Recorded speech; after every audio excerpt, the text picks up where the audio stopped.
Hi, good morning, everybody. Thanks for the opportunity to be part of the program here. And so I'm going to share some statistics on some of the diversity trends that we've been tracking. Before I kick things off, I'm a huge fan of John Doerr's book, Measure What Matters. And I think as I go into the numbers here, I think this is an important thing to keep in mind. It's something that we're proud of what we've done as an organization. By the way, no royalties for me for promoting his book, but did want to highlight that. But we'll kick things off here. We launched the Gender Diversity Index on the next slide here back at the end of 2017. And so we've been looking at basically all public companies, looking across the Russell 3000 and measuring the number of percentage of board seats held by women versus men. And when we launched this at the end of 16, beginning of 17, it was about 15% of board seats were women versus 85% for men. The more startling statistic, which isn't on the slide right now here, but when we looked at this, 25% of public companies in the Russell 3000, roughly about 750 did not have any women on their board. And that number has come down quite significantly since we launched it. And also the percentage of board seats occupied by women has gone up quite a bit. So it's up to about 24%, as you can see in the slide here. Down in the lower right, you'll see the table there, which looks at the breakdown of male versus female board seats. And when we launched this, when we started tracking this back in 2017, it was about 3-to-1 male versus female. It's not quite 1-to-1, but pretty close. I mean, you could see in 2019, we were almost 50-50, dropped a bit at the end in 2020, but it's the rate has significantly, the rate of change has significantly improved as we've been tracking this.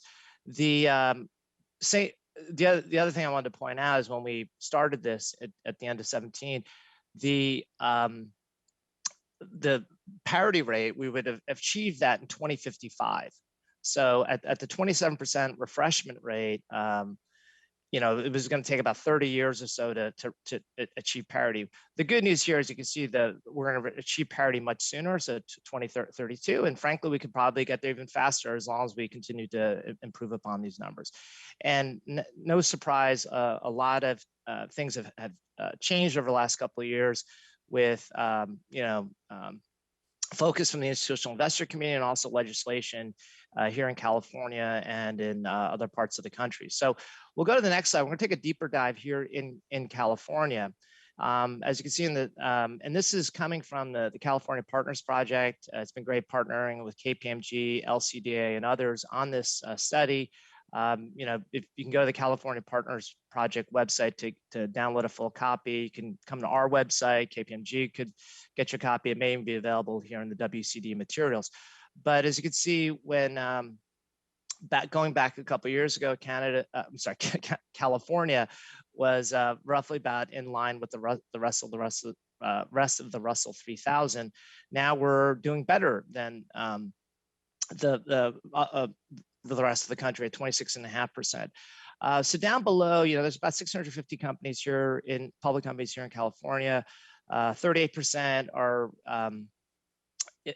are already in compliance for SBA 26. So that's which all public companies in California need to be in compliance by the end of this year. 62% are still actively looking for women to add to their board to be in compliance. And even of that group, 21% need to add at least 2 or more women. So there's still going to be quite a bit of movement you'll start to see here in California in the second half of the year. One of the positive things that we saw when we were looking at this is that the California as a state, we were 35th before the passage of SBA 26. We've moved up to number 15. And by the end of this year, assuming no major changes in other states, we'll move up to number 2. And the only reason we're not number 1 is because there's New Mexico and they only have 1 public company. So that being said, it's great to see the positive impact there. To the right, you'll see now we're taking a deeper dive of AB 979. So looking at minorities and underrepresented and other represented groups like the LGBTQ community.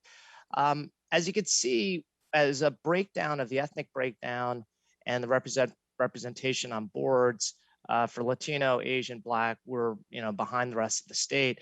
But most importantly, the bars to the left, the Latino community, 40% of the state, yet only 2% of board seats. And then the purple bar, we look at the percentage of women board seats.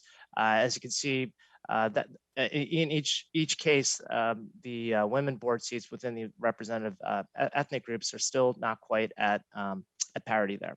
The next slide here, we'll go real quickly. This is just looking overall at all public companies across the Fortune 1000. A lot of progress recently in the Black African American community, about 8% of board seats. As you can see, Asian Pacific and Hispanic are roughly between 3.5%, 4%, and about 16% overall. Given we're with the passage of AB 979 and other initiatives, we expect these numbers to rise significantly in the coming months. I'd like to conclude. One of the things that very excited that we are part of.